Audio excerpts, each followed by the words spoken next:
When I'm due for a transfusion at the end of 2 weeks, I don't really feel like I'm kind of tired or like I need a nap or anything. Nothing's changed except now you realize there is something going on in my body. I may feel perfectly normal, but I'm not, and that sort of gets a little scary. And then doing this medication 5 nights a week, which is an infusion that takes about 10 hours. So it's just a big, fat inconvenience at the age of 23 years old. Anemia? That's the disease name? Is it Greek? Cooley's anemia, what is that? Cooley's anemia is the term for thalassemia, that's this congenital hemolytic anemia. What's classical about all of the thalassemias is that they're characterized by a small red blood cell. I found out that Alicia had Cooley's anemia when she was about 8 months old. She became kind of listless and yellow to orange in color. The pediatrician sent us to a hematologist, and the hematologist had very outdated information. He told us that she would not live past the age of 16. She'd be physically disfigured, facially disfigured especially. Every patient who visits a physician will have a general blood count done. And there is one particular number that is referred to as the mean corpuscular volume. It's abbreviated MCV. And if that number is less than 80, that individual could possibly carry thalassemia trait.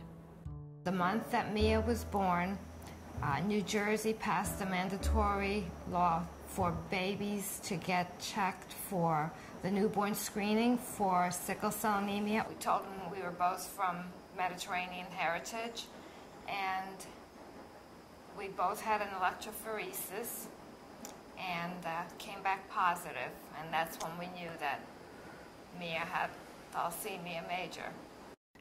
Thalassemia major and thalassemia intermedia are inherited. The thalassemia disorders are found predominantly in peoples whose ethnic background are from the Mediterranean, the Arabian Peninsula, the Middle East, the Asian subcontinent, southern China, and even Southeast Asia.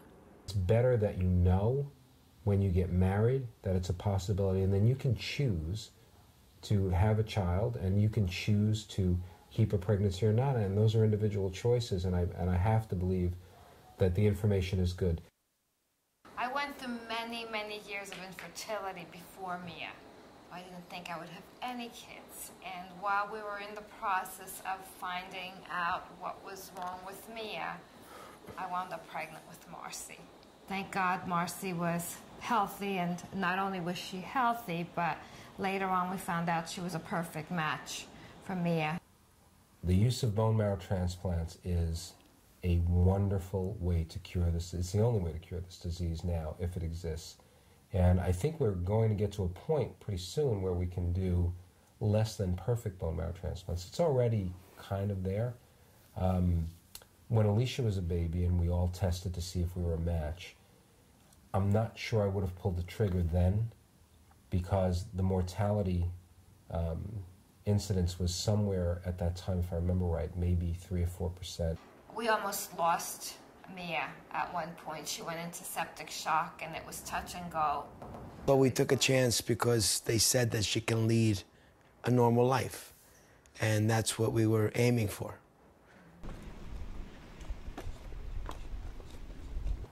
Teddy? Teddy was a surprise.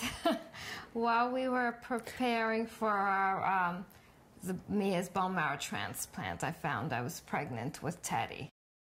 And it was difficult because dealing with the transplant in and of itself was a major decision. We found out that Teddy was also going to have the same disease that Mia had.